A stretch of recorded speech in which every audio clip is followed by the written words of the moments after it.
Welcome to my channel. అందరికీ నమస్కారం. అందరూ ఎలా ఉన్నారు? బాగున్నారని ఆశిస్తున్నాను.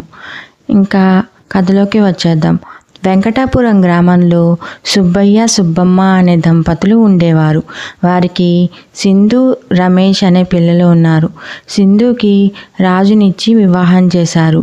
రాజు సాఫ్ట్వేర్ ఇంజనీర్గా పనిచేసేవాడు. పెళ్ళి అవగానే అమెరికాకి వెళ్ళిపోయారు. సింధు రాజుకి రాహుల్ అనే కొడుకు ఉన్నాడు. రమేష్ సావిత్రినిచ్చి పెళ్లి చేశారు. సిటీలో మంచి జాబ్ ఉన్నా ఆ ఊరి మీద ఇష్టంతో రమేష్, సావిత్రి ఇక్కడే ఉండేవారు. తండ్రి దగ్గర ఉన్న పొలం పనులు చూసుకుంటూ, మిగతా ఫ్యాక్టరీలను చూసుకుంటూ ఆ ఊళ్ళోనే సంతోషంగా ఉండేవారు. రమేష్, సావిత్రికి స్నేహ అనే కూతురు ఉండేది. స్నేహ బాగా చదువుకుంటుంది. ఈ కాలం అమ్మాయిలా కాక అన్ని పనులు చేస్తుంది, పూజలు చేస్తుంది, అలాగే మోడ్రన్గా కూడా ఉంటుంది. స్నేహ సివిల్స్కి ప్రిపేర్ అవుతుంది. ఎందుకంటే ఆ ఊరికే తను ఐఏఎస్గా రావాలన్నది స్నేహ చిన్నప్పటి కల. కానీ నార్మల్గానే ఉంటుంది. సింధు ఎప్పుడు వాళ్ళ అమ్మతో, నాన్నతో, అన్నయ్యతో, వదినతో ఎప్పుడు ఫోన్లోనే మాట్లాడుతూ ఉంటుంది.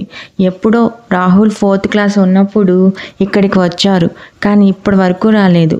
రాహుల్కి ఇండియా అంటే అంతగా ఇష్టం ఉండదు. ఒకసారి సింధుని రమ్మని సుబ్బమ్మ మరీ అడిగితే సింధు, రాహుల్ రావటానికి ఒప్పుకుంటారు. రాహుల్కి అసలు ఇష్టం లేదు. కానీ సింధు బతిమలాడటం వల్ల సింధు మాట కాదనలేక రాహుల్ ఇండియాకి వస్తాడు. వెంకటాపురం రీచ్ అయ్యాక సుబ్బయ్య, సుబ్బమ్మ, రమేష్, స్నేహ ఎదురయ్యి ఎలా ఉన్నారు అని అడుగుతారు. కానీ రాహుల్ ఏమీ మాట్లాడకుండా మొహం తిప్పేసుకుంటాడు. ఏంటమ్మా, ఏమైంది అని అడుగుతుంది సుబ్బమ్మ. ఏం లేదమ్మా, వాడికి ఇక్కడికి రావటం ఇష్టం లేదు, నా మాట కాదనలేక వచ్చాడు అని అంది. అందరూ నవ్వుకుంటూ లోపలికి వెళ్తారు. ఇంతలో స్నేహ కూడా వస్తుంది. అత్తయ్య ఎలా ఉన్నావు అని అడుగుతుంది. బాగున్నానే, నువ్వు ఎలా ఉన్నావు అని అడుగుతుంది. నేను బాగానే ఉన్నాను అత్తయ్య అంటుంది. బావ ఏడి అని అడుగుతుంది.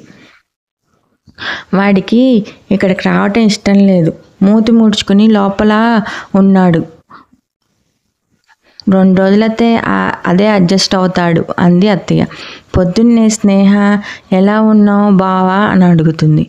అయోమయంలో చూస్తాడు. నీ మరదలరా అంటుంది సుబ్బమ్మ. మరదలా అని అంటాడు.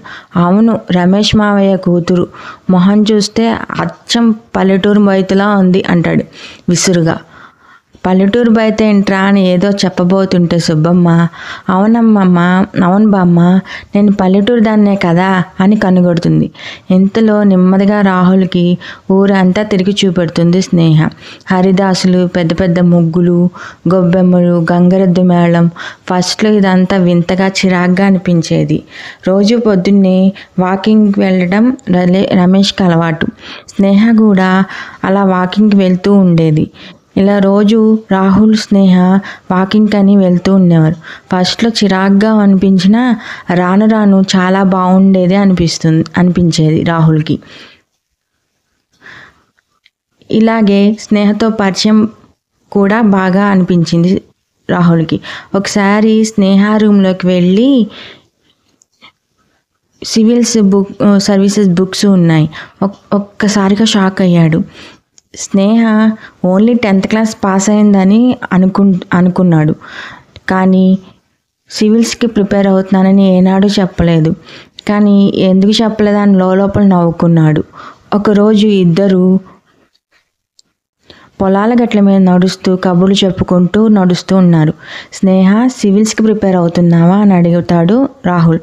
నీకెవరు చెప్పారు అని అడుగుతుంది. నేనే నీ రూమ్లోకి వెళ్ళి చూస్తే బుక్స్ కనిపించాయి. అంటే నా గురించి ఎంక్వైరీ చేస్తున్నావు అన్నమాట అంది కొంటిగా.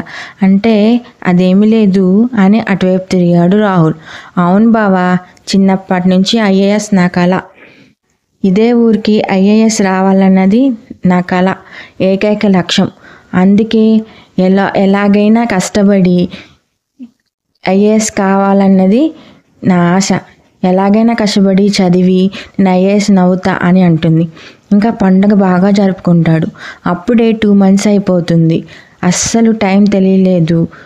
రాహుల్కి. ఎంతో బోర్గా గడుస్తుంది అనుకున్న కాలం చాలా తొందరగా గడిచింది రాహుల్కి. రాజు పండగ టైంకి వచ్చాడు. ఇంకా అందరూ కలిసి పండగ చేసుకున్నాక రాజు, సింధు, రాహుల్ అమెరికా ప్రయాణమయ్యే టైం వచ్చింది. రోజులు ఇంత తొందరగా గడుస్తాయని అసలు అనుకోలేదు అని అంటారు. మళ్ళీ ఎప్పుడు వస్తారా అంటూ ఏడుస్తూ అడుగుతుంది సుబ్బమ్మ.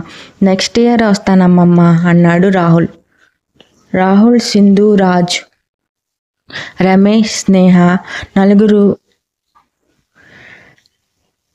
ఏవేవో మాట్లాడుకుంటున్నాడు. ఏమైందమ్మా, ఎంతసేపు బయలుదేరడం, రండి అన్నాడు రాహుల్. స్నేహ మళ్ళీ ఎప్పుడొస్తావు బావా మా ఊరు అని అడిగింది. మా ఊరు నచ్చిందా అని అడిగింది. నచ్చింది, ఇంతకుముందు నచ్చలేదు కానీ ఇప్పుడు నచ్చుతుంది అని అన్నాడు. స్నేహ నవ్వుతూ సిగ్గుపడుతూ వెళ్ళిపోతుంది. కారుకి అమెరికా వెళ్ళిపోయారు. రాహుల్ తన బాల్కనీలో కూర్చుని తనలో తానే నవ్వుకుంటూ ఉండటం సింధు గమనిస్తుంది. సింధు వచ్చి, ఏమిట్రా ఏదో నవ్వుకుంటున్నావు, స్నేహ గుర్తొచ్చిందా ఏంటి అని అడుగుతుంది. అవునమ్మా. లేదమ్మా లేదు. ఏంటి స్నేహ ఏంటి అని అడుగుతాడు. నాకు తెలుసులేరా, నీకు స్నేహ అంటే ఇష్టం కదా, పెళ్లి చేసుకుంటావా అని అడుగుతుంది. ఇష్టమేనమ్మా, కానీ మాది ఆకర్షణో ప్రేమో నాకు తెలియదు.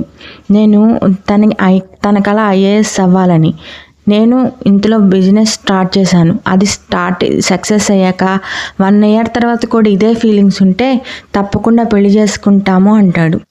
ఈలోగా నేను ఇండిపెండెంట్గా ఇండియా వెళ్ళి ఇండిపెండెంట్గా బిజినెస్ స్టార్ట్ చేస్తాను. ఇంతలో స్నేహ కూడా ఐఏఎస్ కంప్లీట్ చేసుకుంటుంది కదా, తర్వాత చూద్దామన్నాడు. ఇంతలో 1 year అయిపోతుంది. రాహుల్ బిజినెస్ సక్సెస్ఫుల్గా రన్ అవుతుంది. అనేక బ్రాంచ్లు కూడా ఓపెన్ చేస్తాడు. స్నేహ కష్టపడి చదవడం వల్ల సివిల్స్ ప్రిపేర్ అయ్యి ఐఏఎస్ అవుతుంది. ఆ ఊరికే ఐఏఎస్ అవ్వడం తన కల తాను సాధించుకుంది స్నేహ. మళ్ళీ సంక్రాంతి వచ్చింది. రాహుల్ అదే ఊర్లో ఉన్నాడు. సింధు, రాజ్ ఇంకా మొత్తానికి ఇండియా వచ్చేశారు. అందరూ కలిసి సుబ్బ ఇంటికి వెంకటాపురం వెళ్ళారు. పెళ్లి గురించి మాట్లాడారు.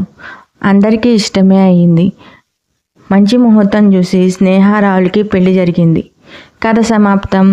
ఈ కథ కనుక మీకు నచ్చినట్లయితే please subscribe my channel and like the video. Thank you.